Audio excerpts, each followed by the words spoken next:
You've been chasing it your entire life. You know you have. That feeling, that moment, that thing you think will finally make you whole.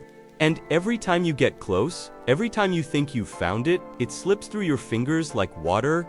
You tell yourself it's because you haven't worked hard enough, haven't achieved enough, haven't become enough. But here's what no one tells you.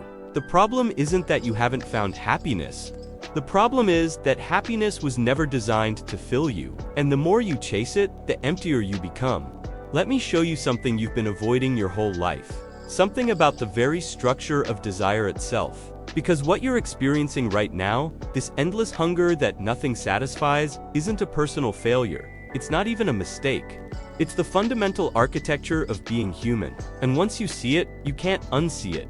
The question is whether you're ready to look directly at the mechanism that's been running your life without your permission. Think about the last time you got exactly what you wanted.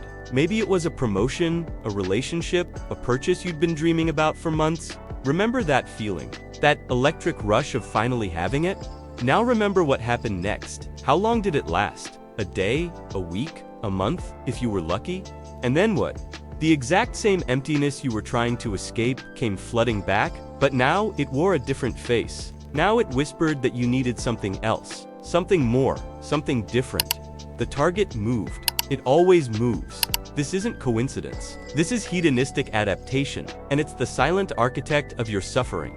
Your brain is designed, quite literally wired, to return to a baseline emotional state, regardless of what happens to you.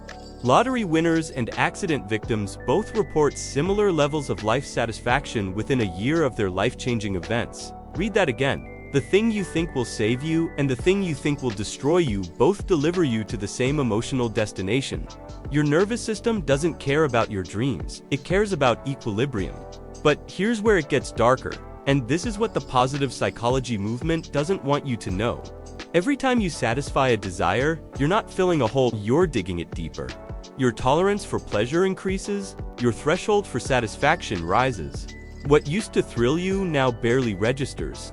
You need more intensity, more frequency, more novelty just to feel what you used to feel naturally. You're not pursuing happiness anymore. You're servicing an addiction to the pursuit itself. The ancient hedonists understood something we've forgotten in our modern worship of pleasure. Epicurus, the philosopher whose name became synonymous with indulgence, actually taught something far more subversive. He said, the highest pleasure isn't addition, it's subtraction. It's not the presence of something good, but the absence of something bad. The freedom from pain, the release from desire, because desire itself is the pain. Every want is a wound. Every craving is a confession that you believe you're incomplete. And if you've been resonating with this, maybe it's time to join the space where we go deeper every week. You know where the button is? Now, let's talk about why this keeps getting worse. Because it does get worse. You've noticed this, haven't you? The older you get, the harder it becomes to feel genuinely excited about anything. Your first kiss was magic. Your 10th was mechanical. Your first success was transcendent. Your 5th was Tuesday. This isn't depression, though it can certainly lead there. This is the inevitable mathematics of a pleasure-based existence. You're not broken. You're exactly what happens when a conscious being tries to build a life on the foundation of feeling good. The hedonic treadmill spins faster the longer you're on it. Each satisfied desire teaches your brain a dangerous lesson, that happiness comes from external acquisition. So your brain builds its entire reward system around that model. It releases dopamine not when you have something, but when you anticipate getting it. The moment of possession is actually the moment the drug wears off. You're chemically incentivized to want, not to have, to pursue, not to arrive. Your neurology has turned you into a perpetual motion machine of dissatisfaction.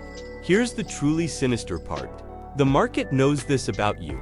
The entire consumer economy is built on your inability to be satisfied.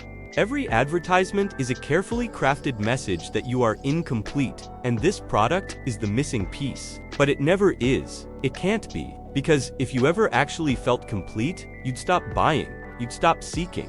You'd stop being a profitable participant in the system. Your dissatisfaction isn't a bug, it's a feature. It's what makes you economically useful. But let's go deeper, because the rabbit hole doesn't end at consumerism. Think about your relationships. How many of them are built on the same transactional model? You enter them expecting the other person to make you happy, to complete you, to fill that void you've been carrying. And when they inevitably fail to do so, because no human being can be responsible for another person's internal state, you feel betrayed. You think you chose wrong, so you leave and find someone new, someone who will surely be the answer this time. But they're not. They can't be. You're asking them to solve a problem that exists in a different dimension than their ability to help? The philosopher Schopenhauer saw this clearly. He called it the will, this blind, insatiable force that drives all living things. It's not rational. It doesn't care about your happiness. It just wants, endlessly, without purpose or destination. You are not the master of your desires. You are their vehicle. They use you to propagate themselves, and they reward you with just enough pleasure to keep you serving them. But never enough to set you free. Now you might be thinking, if pleasure doesn't work, what does? And that's the wrong question. That's still the same logic, still seeking something to grasp. The transformation happens when you stop asking what will make you happy and start asking what happiness actually is. Because here's what almost no one realizes. Happiness isn't a feeling. It's the absence of the need for a feeling to be different than it is. It's not joy, it's peace. And peace doesn't come from addition, it comes from subtraction. And if this is landing somewhere deep, somewhere you didn't know was listening, consider staying for the long conversation. There's a reason you're still here. What if I told you that every moment you spend chasing happiness is a moment you spend avoiding the only thing that could actually free you? Boredom, stillness, the raw, unmediated experience of being alive without trying to make it into something else? This is what terrifies you more than anything. Not pain, not failure. The possibility that life without constant stimulation might reveal that you don't know who you are when you're not running toward something. The Buddhists have been saying this for 2,500 years, dukkha usually translated as suffering, but more accurately understood as unsatisfactoriness. The perpetual sense that something is wrong, that this moment is not enough, that you need to get somewhere other than here. This isn't a bug in the human operating system. This is the operating system. And every time you try to escape it through pleasure, through achievement, through any form of external validation, you reinforce the very mechanism that creates it. But here's where we need to make a critical distinction, because this isn't about becoming ascetic. It's not about rejecting pleasure or living like a monk. The ascetic is just as trapped as the hedonist. They're both obsessed with pleasure, one trying to accumulate it and one trying to avoid it. They're both giving it power. The freedom isn't in choosing one side or the other, it's in seeing through the entire game. Nietzsche understood this when he talked about amor fati, the love of fate. Not the pursuit of pleasure or the avoidance of pain, but the radical acceptance of whatever is. The ability to say yes to your life exactly as it is, without needing it to be different. This isn't resignation. This is power. Because the moment you stop needing reality to conform to your preferences, reality loses its ability to disturb you. You become unmovable. Not because you're numb, but because you're present. And here's what that actually looks like in practice. Because philosophy without application is just intellectual entertainment. The next time you feel that pull, that craving for something you don't have, stop. Don't satisfy it, don't suppress it. Just observe it. Watch how it rises. Notice how it feels in your body. See how your mind creates stories about why you need this thing, why you can't be okay without it. And then watch what happens when you do nothing. The craving peaks. It demands. And then, if you simply allow it to exist without acting on it, it fades. Every single time. This is the discipline no one teaches you. Not the discipline of denial, but the discipline of awareness. Because every desire you allow to pass through you without acting on it weakens the pattern. Every time you sit with discomfort, instead of medicating it, you prove to yourself that you're larger than your cravings. You're not your desires. You're the space in which desires appear and disappear. And that space can't be filled because it's not empty. It's complete exactly as it is. But let's address the real fear underneath all of this. If you stop chasing happiness, if you stop trying to fill yourself, what's left? Who are you without your goals, your ambitions, your dreams of a better future? This is the existential terror that keeps you on the treadmill. The possibility that without the pursuit, you're nothing. And I'm going to tell you something that might hurt. You're right. If your entire identity is built on becoming something other than what you are, then yes, letting that go will feel like death, because it is death. It's the death of the false self, the constructed persona that believes it needs to earn the right to exist. If you're still here, if something in you recognizes what I'm pointing at, maybe it's time to make this official. Subscribe. Not because I need you to, but because you need a reminder that this conversation exists. What emerges after that death isn't nothing, it's everything. It's the self that was always there underneath the doing and the achieving and the accumulating. The self that doesn't need validation because it never doubted its worth in the first place. The self that experiences joy not as a reward for correct behavior, but as the natural state of being when resistance drops away. This isn't mysticism. This is what happens when you stop arguing with reality.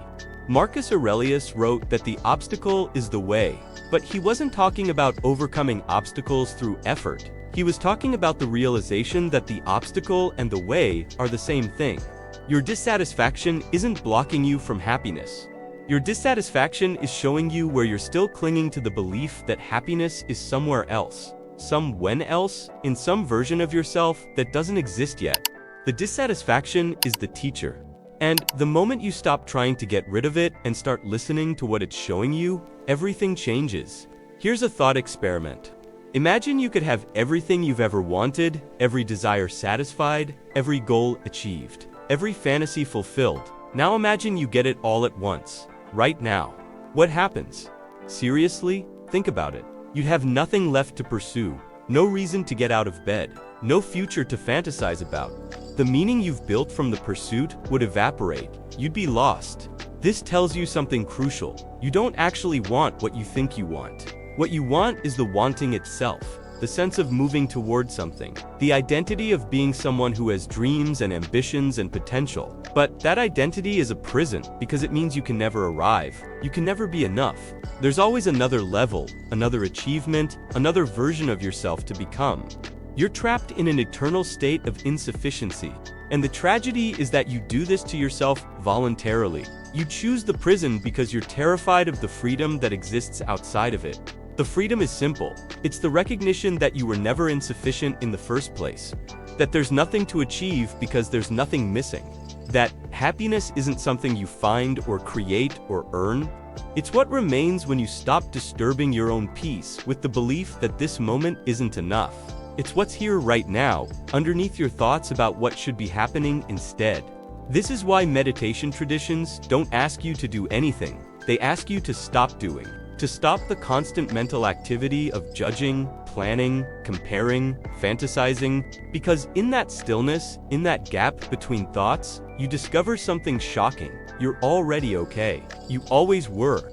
The problem was never that life wasn't giving you what you needed. The problem was that you believed you needed something life wasn't giving you. And this brings us to the most important question, the one that determines whether this video was just information or actually transformation. What now? Because you can't unknow what you've heard here. You can't go back to innocent pursuit. The mechanism has been revealed. So what do you do with this knowing? Nothing and everything. You don't need a new practice, a new philosophy, a new system. You need to stop.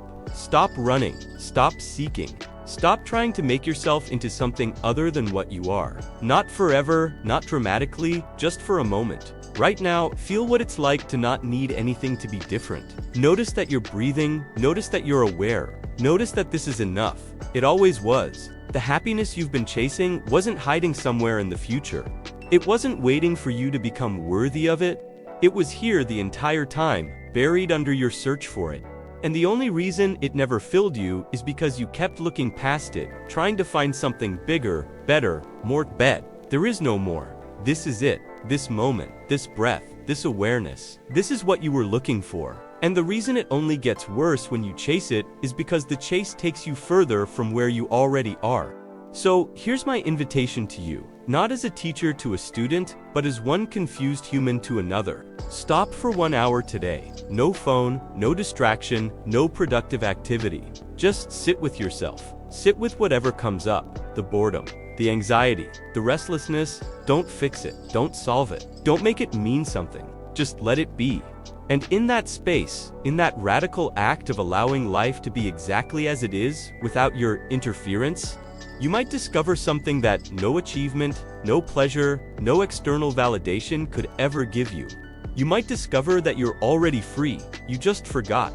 And every moment you spend chasing something else is a moment you spend reinforcing the forgetting. The question is whether you're ready to remember, whether you're ready to stop, whether you're ready to finally come home to yourself, because that's all this ever was. A long journey to arrive exactly where you started, except now you see it clearly. Now you know. And that knowing changes everything. So here's my invitation to you, not as a teacher to a student, but as one confused human to another. Stop for 1 hour today. No phone, no distraction, no productive activity. Just sit with yourself. Sit with whatever comes up. The boredom, the anxiety, the restlessness. Don't fix it. Don't solve it. Don't make it mean something. Just let it be. And in that space, in that radical act of allowing life to be exactly as it is, without your interference, you might discover something that no achievement, no pleasure, no external validation could ever give you. You might discover that you're already free, you just forgot. And every moment you spend chasing something else is a moment you spend reinforcing the forgetting. The question is whether you're ready to remember, whether you're ready to stop, whether you're ready to finally come home to yourself, because that's all this ever was. A long journey to arrive exactly where you started. Except now you see it clearly. Now you know. And that knowing changes everything. Let me tell you about the lie you've been sold since childhood. The lie that says if you work hard enough, achieve enough, accumulate enough, you'll finally arrive at that place where everything feels right, where you wake up satisfied, where the hunger stops. You've organized your entire existence around this promise. Your career choices, your relationships, the way you spend your free time, all of it designed to deliver you to some future moment when you'll finally feel complete. But that moment never comes, and it never will. Not because you're doing it wrong, but because the entire premise is false. The hedonic treadmill isn't just a psychological phenomenon.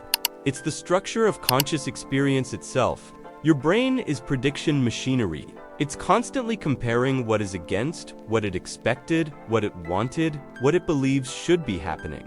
And here's the cruel part. It's neurologically impossible for reality to consistently exceed your expectations. Because the moment reality meets your expectations rise. You recalibrate. The goalpost moves automatically, unconsciously, without your permission. You're playing a game designed to be unwinnable. Think about the last major purchase you made. Maybe it was a car, a phone, a piece of furniture you'd been wanting. Remember how you researched it, how you imagined owning it, how you told yourself this would improve your life in some meaningful way? That anticipation, that fantasy of future satisfaction, that's where all the pleasure lives. The actual moment of purchase, brief excitement, the first week of ownership, pleasant novelty, but within a month, that object becomes invisible. It merges into the background of your life. It becomes the new normal, and your brain is already scanning for the next thing to want. This is the trap of positive sensation. Pleasure, by its very nature, is temporary. It has to be.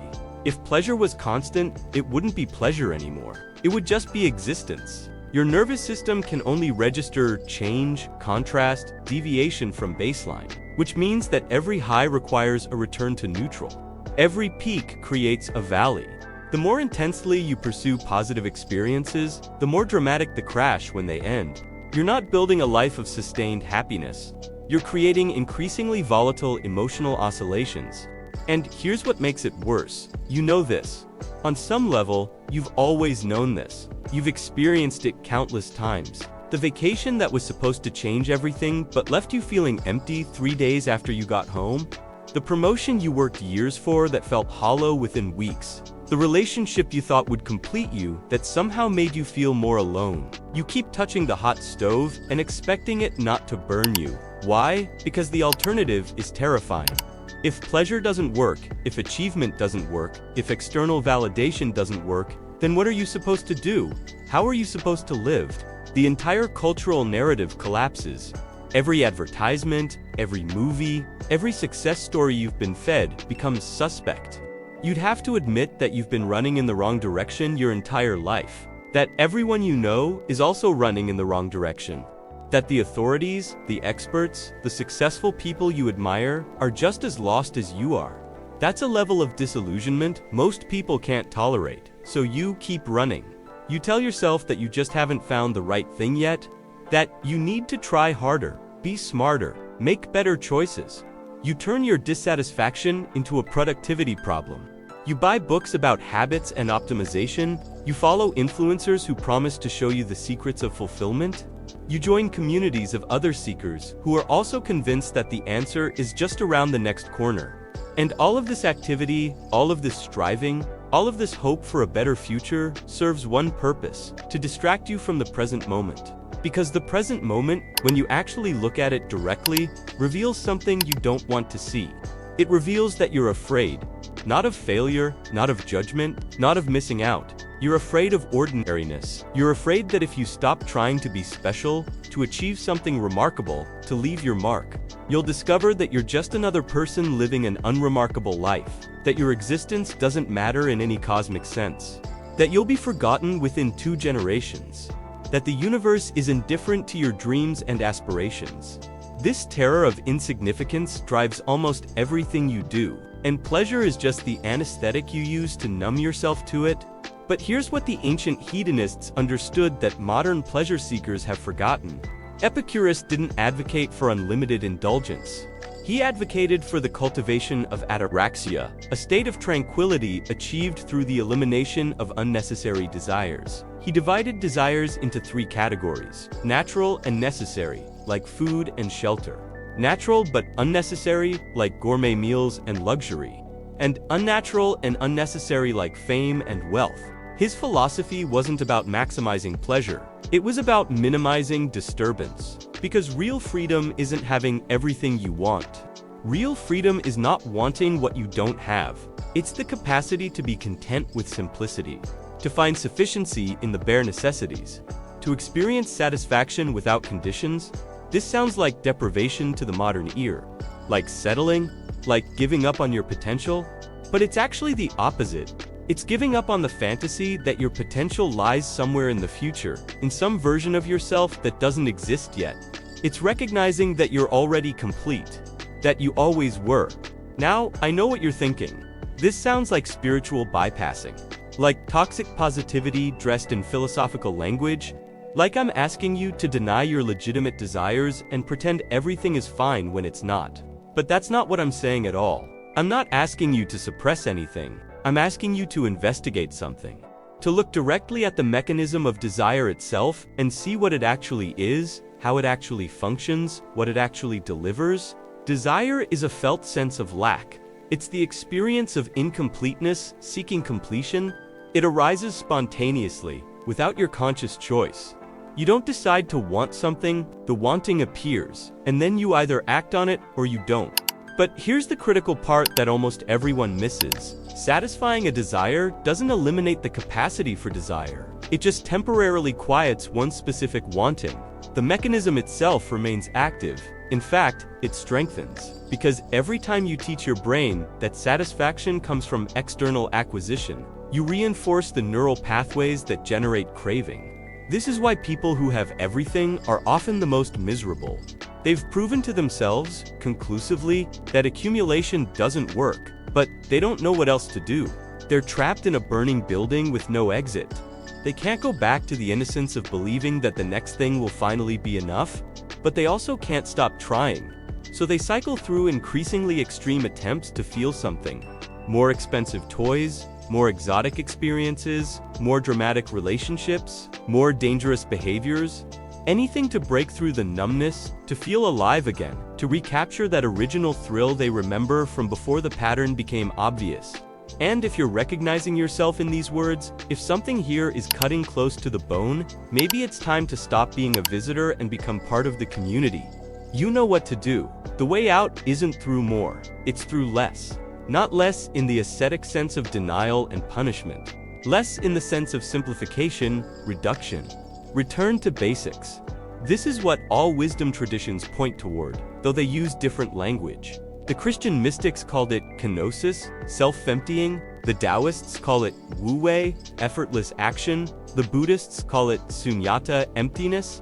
They're all describing the same realization, that your fullness doesn't come from addition, it comes from subtraction. From letting go of everything you think you need in order to be okay.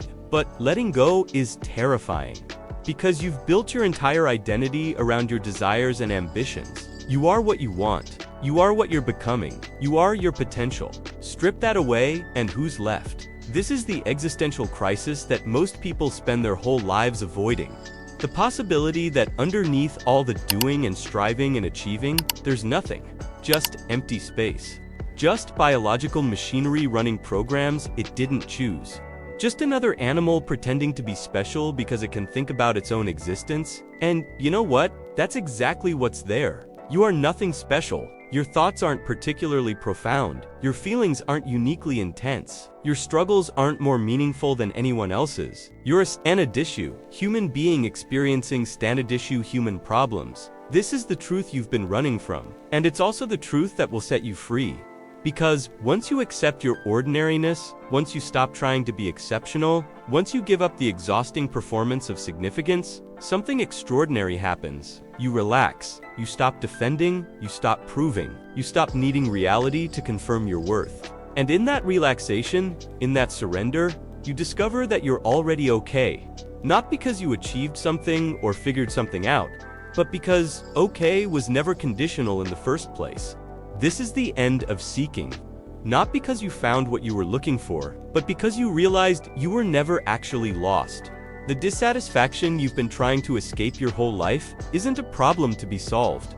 It's a signal pointing you back to yourself, back to this moment, back to the simple fact of being alive without needing it to mean anything more than what it is. And that's enough.